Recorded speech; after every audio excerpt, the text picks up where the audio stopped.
ಓಂ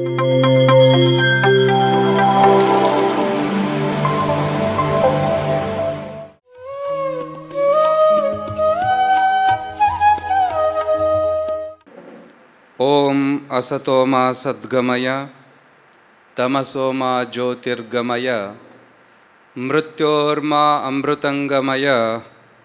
ಓಂ ಶಾಂತಿ ಶಾಂತಿ ಶಾಂತಿ.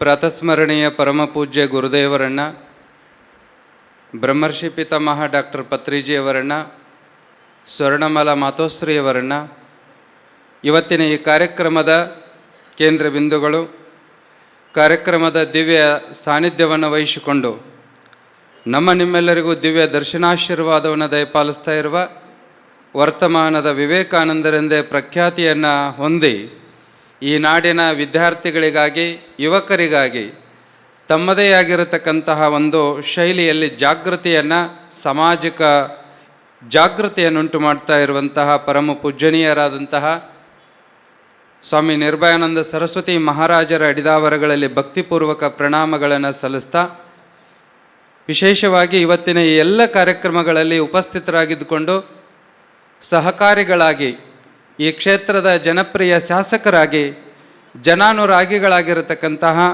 ಆತ್ಮೀಯರು, ಅಧ್ಯಾತ್ಮ ಜೀವಿಗಳಾಗಿರುವ ಶರಣ ಸಜ್ಜನರಾಗಿರತಕ್ಕಂಥ ಶ್ರೀ ವೀರಣ್ಣ ಚರಂತಿಮಠ್ ಸರ್ ಅವರಲ್ಲಿ ಕೂಡ ಅನಂತ ಶರಣಾರ್ಥಿಗಳನ್ನು ಸಲ್ಲಿಸ್ತಾ, ಈ ಒಂದು ಕಾರ್ಯಕ್ರಮದ ಭಾಗವಹಿಸಿದಂತಹ ಕ್ಯಾಪ್ಟನ್ ಡಾಕ್ಟರ್ ರಾಜೇಂದ್ರ ಸರ್ ಅವರು, ಜಿಲ್ಲಾಧಿಕಾರಿಯವರು, ಅವರಿಗೂ ಕೂಡ ಅನಂತ ಧನ್ಯವಾದಗಳನ್ನು ತಿಳಿಸ್ತಾ, ಕಾರ್ಯಕ್ರಮದಲ್ಲಿ ಭಾಗವಹಿಸಿದ ನಮ್ಮ ಕರ್ನಾಟಕ ಧ್ಯಾನ ಪ್ರಗತಿ ಪರಿಷತ್ತಿನ ಅಧ್ಯಕ್ಷರು, ನಿರಂತರವಾಗಿ ಪಿರಮಿಡ್ ಧ್ಯಾನದ ಬಗ್ಗೆ ಮುಖ್ಯವಾಗಿರತಕ್ಕಂಥ ಮೂಲ ತತ್ವಗಳನ್ನು, ಅರಿವನ್ನು ತಿಳಿಸ್ಕೊಂಡು ಬರ್ತಾ ಇರುವಂತಹ ಶ್ರೀ ಹರಿಶಂಕರ್ ಸರ್ ಅವರಲ್ಲಿ, ಹಾಗೆಯೇ GN ಪಾಟೀಲ್ ಸರ್ ಅವರಲ್ಲಿ, ಹಾಗೆಯೇ ಈ ಎಲ್ಲ ಕಾರ್ಯಕ್ರಮಗಳನ್ನು ಆಯೋಜನೆ ಮಾಡಿರ್ತಕ್ಕಂತಹ, ಇಲ್ಲಿಯವರೆಗೂ ಪ್ರಾಸ್ತಾವಿಕವಾಗಿ ಬಹಳ ಸುಂದರವಾಗಿ ತಮ್ಮ ಅನುಭವವನ್ನು ಹಂಚಿಕೊಂಡಿರತಕ್ಕಂತಹ ಶ್ರೀ ರಾಜಶೇಖರ್ ಅಡಿಕೆನವರ್ ಸರ್ ಅವರಲ್ಲಿಯೂ ಕೂಡ ಅನಂತ ಧನ್ಯವಾದಗಳನ್ನು ತಿಳಿಸ್ತಾ,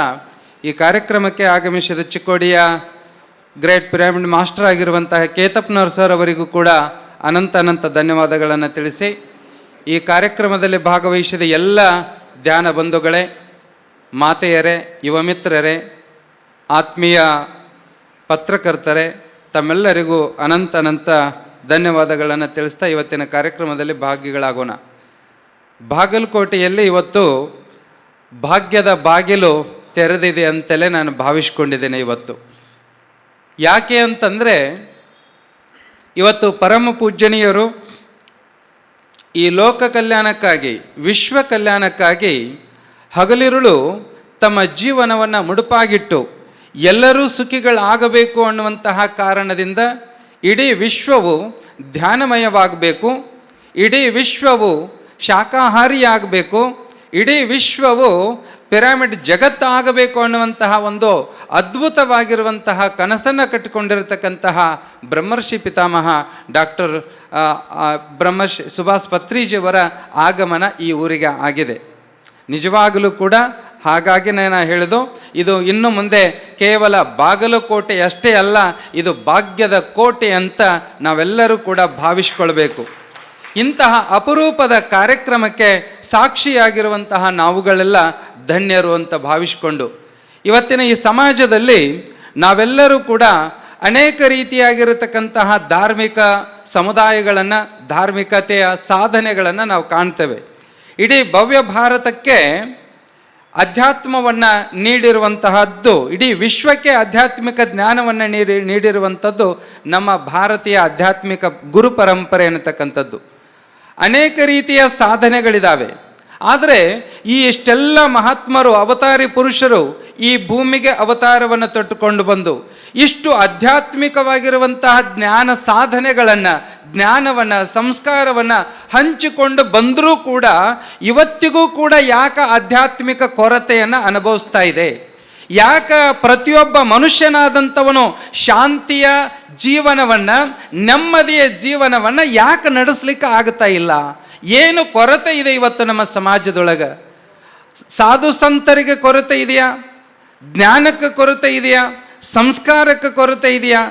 ಎಲ್ಲದಕ್ಕೂ ಕೂಡ ಸಮೃದ್ಧವಾಗಿ ಈ ನಾಡು ಕೂಡಿದ್ರೂ ಕೂಡ ಯಾಕೆ ನಮ್ಮೊಳಗೆ ಅಸಹನೆ, ಅಸಹಕಾರ, ರಾಗದ್ವೇಷಗಳನ್ನು ತುಂಬಿಕೊಂಡು ನಮ್ಮ ವ್ಯಕ್ತಿತ್ವವನ್ನು ನಾವು ಕೆಡಿಸುವುದರ ಜೊತೆಗೆ ಈ ಸಾಮಾಜಿಕವಾಗಿರತಕ್ಕಂತಹ ಪರಿಸರವನ್ನು, ಸಾಮಾಜಿಕವಾಗಿರತಕ್ಕಂಥ ಆರೋಗ್ಯವನ್ನು ನಾವು ಯಾಕೆ ಕೆಡಿಸ್ತಾ ಇದ್ದೇವೆ ಅನ್ನುವುದನ್ನು ನಾವು ಆತ್ಮಾವಲೋಕನ ಮಾಡಿಕೊಳ್ಬೇಕಾಗಿದೆ. ಇಡೀ ಭಾರತ ಅಷ್ಟೇ ಅಲ್ಲ, ಇಡೀ ವಿಶ್ವದೊಳಗೆ ಈ ಪ್ರಕೃತಿಯೊಳಗೆ ಒಂದು ಆಧ್ಯಾತ್ಮಿಕವಾಗಿರುವಂತಹ, ಪ್ರಾಕೃತಿಕವಾಗಿರುವಂತಹ ಒಂದು ಡಿವೈನ್ ಎನರ್ಜಿ, ಕಾಸ್ಮಿಕ್ ಎನರ್ಜಿ, ಒಂದು ದಿವ್ಯ ಶಕ್ತಿ ಅನ್ನತಕ್ಕಂಥದ್ದು ಇವತ್ತು ಈ ಭೂಮಿಯ ಮೇಲೆ ಇದೆ. ಹಾಗಾದರೆ ಈ ದಿವ್ಯ ಶಕ್ತಿಯ ಮಧ್ಯದಲ್ಲಿ ಬದುಕ್ತಾ ಇರುವಂಥ ನಾವುಗಳೆಲ್ಲ ಯಾಕೆ ಅಶಕ್ತರಂತೆ, ಅಸಹಾಯಕರಾಗಿ ನಾವು ಬದುಕ್ತಾ ಇದ್ದೇವೆ ಅನ್ನುವುದನ್ನು ಆತ್ಮಾವಲೋಕನ ಮಾಡಿಕೊಳ್ಬೇಕು. ಇವತ್ತು ಉಸಿರಾಡ್ತಾ ಇದ್ದೇವೆ ನಾವೆಲ್ಲ, ಆದರೆ ಉಸಿರಿನ ಕಡೆಗೆ ನಮಗೆ ಗಮನ ಇಲ್ಲ. ಒಂದು ದಿವ್ಯವಾಗಿರತಕ್ಕಂಥ ಶಕ್ತಿ ಇದೆ, ಅದನ್ನೇ ಪತ್ರಿಜಿಯವರು ಪ್ರತಿ ಶ್ವಾಸದಲ್ಲಿಯೂ ಕೂಡ ಒಂದು ದಿವ್ಯ ಶಕ್ತಿ ಇದೆ, ಆ ಶ್ವಾಸವನ್ನು ನೀನು ಗಮನಿಸು. ಮತ್ತೊಂದು ಏನೂ ಇಲ್ಲ, ನೋ ಮ್ಯಾಜಿಕ್, ನೋ ಲಾಜಿಕ್. ಈ ಒಂದು PSSMದಲ್ಲಿ ಯಾವ ತಂತ್ರನೂ ಇಲ್ಲ, ಕುತಂತ್ರನೂ ಇಲ್ಲ. ನಿನ್ನ ಶ್ವಾಸವನ್ನು ನೀನು ಗಮನಿಸು. ನಿನ್ನ ಶ್ವಾಸವನ್ನು ನೀನು ಗಮನಿಸುವುದರಿಂದ ನಿನ್ನ ಅಂತರಂಗ ಏನು, ಅಂತರ್ಗನ್ನಡಿಯೊಳಗೆ ನಿನ್ನ ಮುಖವನ್ನು, ನಿನ್ನ ವ್ಯಕ್ತಿತ್ವವನ್ನು, ನಿನ್ನ ಆತ್ಮದ ದರ್ಶನವನ್ನು ಮಾಡಲಿಕ್ಕೆ ಸಾಧ್ಯತೆ ಇದೆ. ಹಾಗಾಗಿ ಪ್ರತಿಯೊಬ್ಬರೂ ಕೂಡ ಪ್ರತಿದಿನ ಧ್ಯಾನವನ್ನು ಮಾಡಬೇಕು ಅನ್ನುವಂಥದ್ದು ಈ ಒಂದು PSSM ಮೂಮೆಂಟಿನ ಮುಖ್ಯವಾಗಿರತಕ್ಕಂತಹ ಧ್ಯೇಯ.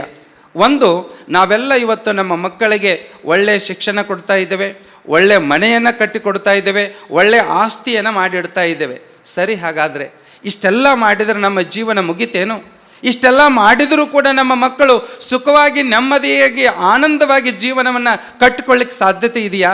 ನಮ್ಮ ಮಕ್ಕಳು ಬಹಳ ಬುದ್ಧಿವಂತರು, ನಮ್ಮ ಯುವಕರು ಬಹಳ ಬುದ್ಧಿವಂತರು, ಆದರೆ ಅವರಿಗೆ ಮಾನಸಿಕ ಸಮಾಧಾನ ಇಲ್ಲ, ಮಾನಸಿಕವಾಗಿರತಕ್ಕಂಥ ಶಾಂತಿ ಇಲ್ಲ. ಬರೀ ಯುವಕರಿಗೆ ಅಷ್ಟೇ ಅಲ್ಲ, ಮಕ್ಕಳಿಗೆ ಅಷ್ಟೇ ಅಲ್ಲ, ದೊಡ್ಡ ದೊಡ್ಡ ಕೋಟ್ಯಾಧಿಪತಿಗಳಿಗೂ ಕೂಡ ಮಾನಸಿಕ ಶಾಂತಿ, ನೆಮ್ಮದಿ ಸಿಗ್ತಾ ಇಲ್ಲ. ಹಾಗಾದರೆ ನಾವೇನು ಮಾಡ್ತಾ ಇದ್ದೇವೆ? ವಿಚಾರ ಮಾಡಿ. ನಾವು ನಮ್ಮ ಬದುಕನ್ನು ಕಟ್ಟಿಕೊಳ್ಳುವುದರ ಜೊತೆಗೆ ನಾವು ಮಕ್ಕಳಿಗೆ ಆಸ್ತಿಯನ್ನಷ್ಟೇ ಬಿಟ್ಟು ಹೋಗುವುದಲ್ಲ, ಒಳ್ಳೆಯ ಗಾಳಿಯನ್ನು ಕೊಡ್ತಾ ಇದ್ದೇವಾ? ಇನ್ನು ಮುಂದಿನ ಜೀವನದಲ್ಲಿ ಒಳ್ಳೆಯ ಭೂಮಿಯನ್ನು ನಾವು ಕೊಡ್ತಾ ಇದ್ದೇವಾ? ಒಳ್ಳೆಯ ಆಹಾರವನ್ನು ನಾವು ಬಿಟ್ಟು ಹೋಗ್ತಾ ಇದ್ದೇವಾ? ಎಲ್ಲದರಲ್ಲಿಯೂ ಕಲಬೆರಕೆ, ಎಲ್ಲದರಲ್ಲಿಯೂ ರಾಸಾಯನಿಕತೆಯನ್ನು ತುಂಬಿಕೊಂಡು ಮಕ್ಕಳಿಗೆ ವಿಷವನ್ನು ಕೊಟ್ಟು, ಆಸ್ತಿ ಅಂತ ಇಟ್ಟುಕೊಂಡು ವಿಷವನ್ನು ಕೊಟ್ಟು ನಾವು ಬಿಟ್ಟು ಹೋಗ್ತಾ ಇದ್ದೇವೆ ಅಷ್ಟೇ. ಹೀಗಾಗಬಾರ್ದು ಅಂತಂದರೆ ಈ ಪ್ರಕೃತಿಯಲ್ಲಿರತಕ್ಕಂತಹ ಸಂಪನ್ಮೂಲಗಳನ್ನು ಸರಿಯಾದ ರೀತಿಯಲ್ಲಿ ಸದ್ಬಳಕೆ ಮಾಡಿಕೊಳ್ಬೇಕು. ನಮ್ಮಲ್ಲಿ ಹಿಂಸೆಯನ್ನು ತ್ಯಾಗ ಮಾಡಿ ಅಹಿಂಸೆಯನ್ನು ಅಳವಡಿಸಿಕೊಳ್ಬೇಕು. ದಯವೇ ಧರ್ಮದ ಮೂಲ ಅಂತ ಹೇಳಿದಂಥ ಸಮಾಜದೊಳಗೆ ಇವತ್ತು ಕೊಲೆ, ಸುಲಿಗೆ, ಅನ್ಯಾಯ, ಅತ್ಯಾಚಾರಗಳಾಗ್ತಾ ಇದ್ದಾವೆ. ಪ್ರಾಣಿಗಳನ್ನು ಸಂಹಾರ ಮಾಡ್ತಾ ಇದ್ದಾರೆ, ಪ್ರಾಣಿಗಳ ಹತ್ಯೆಯನ್ನು ಮಾಡ್ತಾ ಇದ್ದಾರೆ. ಹಾಗಾದರೆ ಸಕಲ ಜೀವರಿಗೆ ಲೇಸಾಗಲಿ ಅಂತ ಕನಸು ಕಂಡಂತಹ ಬಸವಾದಿ ಶಿವಶರಣರ ಕನಸು, ಬಸವಾದಿ ಶಿವಶರಣರ ವಾಕ್ಯಗಳು ಎಲ್ಲಿಗೆ ಬಂದು ಇವತ್ತು ಸಕಲ ಜೀವರಿಗೆ ಲೇಸಾಗಲಿ ಅಂತೇಳಿ ಬಯಸಿದ್ರಲ್ಲ, ಇವತ್ತು ಅದಕ್ಕೋಸ್ಕರವಾಗಿದೆ ನಾವಿಲ್ಲಿ ಕೂಡಿರುವುದರ ಉದ್ದೇಶ ಏನು ಅಂತಂದರೆ, ನಮ್ಮ ಈ ಭೂಮಿಯ ಮೇಲಿರತಕ್ಕಂತಹ ಸಕಲ ಜೀವರಾಶಿಗಳು ಆನಂದವಾಗಿ, ಸುಖವಾಗಿ, ಯಾವುದೇ ಭಯ ಇರಲಾರ್ದೇ ಬದುಕಬೇಕು. ಪ್ರಾಣಿಗಳ ಭಯ ಇರಲಾರ್ದ ಬದುಕುವುದಿರಲಿ. ಇವತ್ತು ಮನುಷ್ಯ ನಿರ್ಭಯವಾಗಿ ಬದುಕುವುದೇ ಏನಾಗಿಬಿಟ್ಟದಪ್ಪ ಅಂತಂದ್ರೆ ಕಷ್ಟ ಆಗಿಬಿಟ್ಟದ. ಮನೆಯಿಂದ ಹೊರಗೆ ಹೋಗಿರತಕ್ಕಂತಹ ಮನುಷ್ಯ ಮತ್ತೆ ಬದುಕಿ ಮನೆಯೊಳಗೆ ಬರ್ತಾನನ್ನೋದು ಏನಿಲ್ಲ, ನಿಶ್ಚಿತ ಇಲ್ಲ. ಅಷ್ಟು ಅನಿಶ್ಚಿತವಾಗಿರತಕ್ಕಂತಹ ಸಮಾಜವನ್ನು ನಾವು ನಿರ್ಮಾಣ ಮಾಡಿ ಇಂತಹ ಸಮಾಜದೊಳಗೆ ನಾವು ಹೇಗೆ ಸುಖ, ಶಾಂತಿ, ನೆಮ್ಮದಿಯಿಂದ ಬದುಕಲಿಕ್ಕೆ ಸಾಧ್ಯತೆ ಇದೆ? ಇದಕ್ಕೆ ಒಂದೇ ಒಂದು ಕಾರಣ, ಪರಿಹಾರ ಏನಾದರೂ ಇದ್ದರೆ ಅದು ಧ್ಯಾನ ಮಾತ್ರ, ಅದು ಕೇವಲ ಧ್ಯಾನ ಮಾತ್ರ. ಹಾಗಾಗಿ ನಾವೆಲ್ಲರೂ ಧ್ಯಾನ ಮಾಡಬೇಕು, ನಮ್ಮ ಮಕ್ಕಳಿಗೆ ಧ್ಯಾನ ಮಾಡಲಿಕ್ಕೆ ಹಚ್ಚಬೇಕು.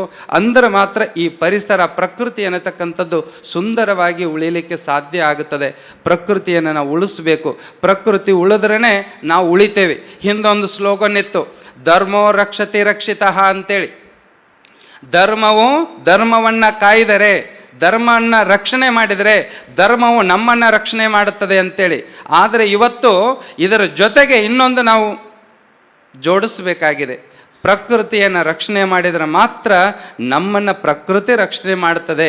ಇಲ್ಲ ಅಂತಂದರೆ ಈ ಸಮಾಜದಲ್ಲಿ ಅನೇಕ ರೀತಿಯಾಗಿರತಕ್ಕಂತಹ ಪ್ರಕೃತಿಯ ವಿಕೋಪಗಳಿಗೆ ಇಡೀ ಮಾನವ ಕುಲವೇ ಸರ್ವನಾಶವಾಗುವಂತಹ ಪರಿಸ್ಥಿತಿ ಬಂದುಬಿಡುತ್ತದೆ. ಹಾಗಾಗಿ ನಾವೆಲ್ಲರೂ ಜಾಗೃತರಾಗೋಣ, ಎಚ್ಚರಿಕೆಯ ಹೆಜ್ಜೆಯನ್ನು ಇಡೋಣ, ಅರಿವಿನಿಂದ ಬದುಕೋಣ. ಮಾನವ ಜನ್ಮ ಅಂತಂದರೆ ಇದು ಅರಿವಿನ ಜನ್ಮ.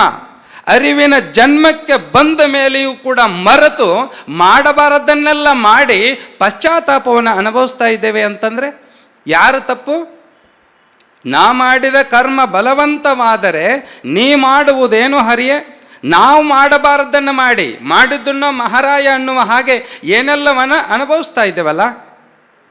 ಕಬೀರದಾಸರು ಅದನ್ನೇ ಹೇಳ್ತಾರೆ, ಬಹಳ ಚೆನ್ನಾಗಿ ಹೇಳ್ಕೊಂಡು ಬರ್ತಾರೆ. ಸ್ವಾಮಿ ಪುರುಷೋತ್ತಮಾನಂದ ಸ್ವಾಮೀಜಿಯವರನ್ನು ಈ ಸಮಯದಲ್ಲಿ ನಾನು ಸ್ಮರಣೆ ಮಾಡ್ತಾ ಇದ್ದೇನೆ. ನಾನು ಡಿಗ್ರಿ ಓದ್ತಾ ಇರಬೇಕಾದ್ರೆ ನಮ್ಮ ಕಾಲೇಜಿಗೆ ಬಂದಿದ್ದರು, ಗದಗಿನ KSS ಕಾಲೇಜ್ಗೆ ಡಿಗ್ರಿ. ಆ ಸಮಯದಲ್ಲಿ ಪರಮ ಪೂಜ್ಯ ನಿರ್ಭಯಾನಂದ ಸರಸ್ವತಿ ಸ್ವಾಮೀಜಿಯವರು ಮುನ್ಸಿಪಾಲ್ಟಿ ಹೈಸ್ಕೂಲ್ನಲ್ಲಿ ನಿರಂತರವಾಗಿ ಭವ್ಯ ಜೀವನದ ಬಗ್ಗೆ ತರಗತಿಗಳನ್ನು ತೆಗೆದುಕೊಳ್ತಾ ಇದ್ದರು, ಸಾಮೂಹಿಕ ಪ್ರವಚನವನ್ನು. ಆ ಸಮಯದಲ್ಲಿ ನಾನು ಕಾಲೇಜು ಮುಗಿಸ್ಕೊಂಡು ಬಂದು ಅವರ ಪ್ರವಚನವನ್ನು ಕೇಳಲಿಕ್ಕೆ ಓಡೋಡಿ ಹೋಗ್ತಾ ಇದ್ದೆ. ಆದರೆ ಇವತ್ತು ಅವರ ಜೊತೆಗೆ ವೇದಿಕೆಯನ್ನು ಹಂಚಿಕೊಂಡಿದ್ದೇನೆ ಅಂತಂದರೆ ಅದು ನನ್ನ ಸುದೈವ ಅಂತ ನಾನು ಭಾವಿಸ್ಕೊಳ್ತಾ ಇದ್ದೇನೆ. ಕಬೀರರ ಬಗ್ಗೆ ನಮ್ಮ ಪುರುಷೋತ್ತಮಾನಂದ ಸ್ವಾಮೀಜಿಯವರು ಕನ್ನಡದಲ್ಲಿ ಎಷ್ಟು ಸುಮಧುರವಾಗಿ ಹೇಳ್ತಾರೆ. ಆ ಹಾಡುಗಳನ್ನು ಕೇಳ್ತಾ ಹೊರಟ್ರೆ ಧ್ಯಾನ ಹತ್ತುತ್ತದೆ. ಅಷ್ಟು ನಾನು ಅದಕ್ಕೆ ಮನಸೋತಿದ್ದೇನೆ ನಿಜವಾಗಲೂ ಕೂಡ. ಒಂದು ಕಬೀರದೋ ಹೇಳಿ ನಾನು ಮುಗಿಸ್ತಾ ಇದ್ದೇನೆ.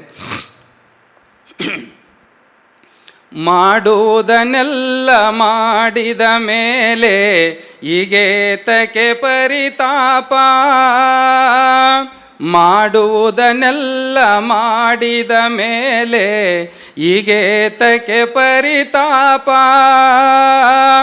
ಬೇವಿನ ಮರವನ್ನು ಬೆಳೆಸಿದ ನಿನಗೆ ಮಾವು ದೊರಕುವುದೇ ಕಬೀರ, ಮಾವು ದೊರಕುವುದೇ. ಈ ಸಮಾಜದೊಳಗೆ ಏನು ಮಾಡಬೇಕಾಗಿದ್ದು ಮಾಡುವುದಕ್ಕಿಂತ ಮೊದಲೇ ವಿಚಾರ ಮಾಡಬೇಕು. ಮಾಡುವುದನ್ನೆಲ್ಲ ಮಾಡಿದ ಮೇಲೆ ಹೀಗೆ ಕಾಯ್ತು ಹಾಗೆ ಕಾಯ್ತು ಅಂತ ಚಿಂತೆ ಮಾಡ್ತಾ ಕೂತ್ಕೊಂಡ್ರೆ, ಕಣ್ಣೀರು ಹಾಕ್ತಾ ಕೂತ್ಕೊಂಡ್ರೆ ಪರಿಹಾರ ಆಗೋದಿಲ್ಲ. ಬೇವಿನ ಬೀಜವನ್ನು ಬಿತ್ತಿದೆಯಾ ಅಂದಮೇಲೆ ಆ ಬೇವಿನ ಫಲವನ್ನೇ ನೀನು ಅನುಭವಿಸಬೇಕು. ಮಾವಿನ ಫಲವನ್ನು ಯಾವ ಜನ್ಮದಲ್ಲಿಯೂ ಕೂಡ ಪಡೀಲಿಕ್ಕೆ ಸಾಧ್ಯವಿಲ್ಲ. ಮ್ಯಾಜಿಕ್ ಮಾಡಲಿಕ್ಕಾಗತ್ತಾ? ಮಂತ್ರ ಹೇಳಿದರೆ ಮಾವು ಅಥವಾ ಬೇವು ಇದ್ದದ್ದು, ಬೇವಿನ ಮರ ಇದ್ದದ್ದು ಮಂತ್ರ ಹೇಳಿದರೆ ಮಾವಿನ ಮರ ಆಗುತ್ತದೇನು? ಆಗಲಿಕ್ಕೆ ಸಾಧ್ಯವಿಲ್ಲ. ಹಾಗಾಗಿ ಇವತ್ತು ನಾವೆಲ್ಲರೂ ಈ ಪ್ರಕೃತಿಯ ಉಳಿವಿಗಾಗಿ ಹೆಂಗೆ ನಾನು ಉಳಿಬೇಕು ಅಂತ ಬಯಸ್ತೇವಲ್ಲ, ನನ್ನ ಮನೆ ನನ್ನ ಮಕ್ಕಳು ಉಳಿಬೇಕು, ಅವರು ಚೆನ್ನಾಗಿರಬೇಕು ಅಂತ ಬಯಸ್ತೇವಲ್ಲ, ಹಾಗೆಯೇ ನಮ್ಮ ಸಮಾಜ ಅಂದರೆ ನಮ್ಮ ಭೂಮಿ, ನಮ್ಮ ಪ್ರಕೃತಿ, ಭೂಮಿಯ ಮೇಲಿರುವಂಥ ಸಕಲ ಜೀವರಾಶಿಗಳು ಸುಖವಾಗಿ ಶಾಂತಿಯಿಂದ ಇರಬೇಕು ಅಂತ ನಾವು ಬಯಸಿದರೆ ಸಾಕು, ನಮ್ಮ ಜನ್ಮ ಸಾರ್ಥಕತೆಯಾಗುತ್ತದೆ. ಅಂಥ ಅಪರೂಪದ ಕಾರ್ಯಕ್ರಮಕ್ಕೆ ಇವತ್ತು ನನಗೆ ಉದ್ಘಾಟಕರಾಗಿ ಆಯ್ಕೆಯನ್ನು ಮಾಡಿ ನನಗೆ ತಿಳಿಸಿ ನನಗೊಂದು ಅವಕಾಶ ಇದು ಇಂತಹ ದೊಡ್ಡ ಕಾರ್ಯಕ್ರಮಕ್ಕೆ ಅವಕಾಶ ಮಾಡಿಕೊಟ್ಟಂತಹ ಎಲ್ಲ ಪರಮ ಪೂಜ್ಯರ ಚರಣಾರವಿಂದಗಳಲ್ಲಿ ಭಕ್ತಿಪೂರ್ವಕ ಪ್ರಣಾಮಗಳನ್ನು ಸಲ್ಲಿಸ್ತಾ, ಹಾಗೆ ನಮ್ಮ ರಾಜಶೇಖರ್ ಅಡಿಕೆನವರಿಗೂ ಹಾಗೆ ಈ ಬಾಗಲಕೋಟೆಯ ಎಲ್ಲ ಧ್ಯಾನ ಬಂಧುಗಳಿಗೆ ನಾನು ಹೃದಯಪೂರ್ವಕ ಅನಂತ ಧನ್ಯವಾದಗಳನ್ನು ತಿಳಿಸ್ತಾ ಇದ್ದೇನೆ. ಒಂದು ಮಾತೇನು ಅಂತಂದರೆ, ಬಾಗಲಕೋಟೆಯಲ್ಲಿ ಒಂದು ಅದ್ಭುತವಾಗಿರತಕ್ಕಂತಹ ಮೆಗಾ ಪಿರಮಿಡ್ ಆಗಬೇಕು ಅನ್ನುವಂಥದ್ದು ಈ ಸಮಯದಲ್ಲೇ ನಾನು ಸನ್ಮಾನ್ಯ ಶ್ರೀ ವೀರಣ್ಣ ಚರಂತಿಮಠ್ ಸರ್ ಅವರಲ್ಲಿ ನಾನು ವಿನಂತಿ ಮಾಡ್ತಾ ಇದ್ದೇನೆ. ಯಾಕಂತಂದರೆ ಚರಂತಿಮಠ್ ಸರ್ ಅದು ಸಂಕಲ್ಪ ಮಾಡಿದರೆ, ಅವ್ರ ಮನಸ್ಸು ಮಾಡಿದರು ಅಂತಂದರೆ ಅವರಿಗೆ ಅಸಾಧ್ಯ ಆದದ್ದು ಈ ಭೂಮಿ ಮೇಲೆ ಯಾವುದೂ ಇಲ್ಲ. ಅವರಿಗೆ ಅಸಾಧ್ಯವಾದದ್ದು ಯಾವುದೂ ಇಲ್ಲ. ಹಾಗಾಗಿ ಅವರು ಸಂಕಲ್ಪ ಮಾಡಬೇಕು, ಈ ಪಿರಮಿಡ್ ಕಟ್ಟಲಿಕ್ಕೆ, ಒಂದು ಮೆಗಾ ಪಿರಮಿಡ್ ಕಟ್ಟಲಿಕ್ಕೆ ಮನಸ್ಸು ಮಾಡಿ ನಮಗೂ ಈ ಲೋಕದ ಎಲ್ಲ ಜೀವಿಗಳಿಗೆ ಅನುಕೂಲ ಮಾಡಿಕೊಡಬೇಕು ಅಂತೇಳಿ ಅವರಲ್ಲಿ ಒಂದು ವಿನಂತಿಯನ್ನು ಮಾಡಿಕೊಂಡು ನನ್ನ ಮಾತನ್ನು ನಾನು ಮುಗಿಸ್ತಾ ಇದ್ದೇನೆ. ಎಲ್ಲರಿಗೂ ನಮಸ್ಕಾರ. PMC ಕನ್ನಡ ಚಾನೆಲ್ ಅನ್ನು ಲೈಕ್ ಮಾಡಿ, ಶೇರ್ ಮಾಡಿ, ಸಬ್ಸ್ಕ್ರೈಬ್ ಮಾಡಿ ಮತ್ತು ಮಾಡಿಸಿ. ಎಲ್ಲರಿಗೂ ಧನ್ಯವಾದಗಳು.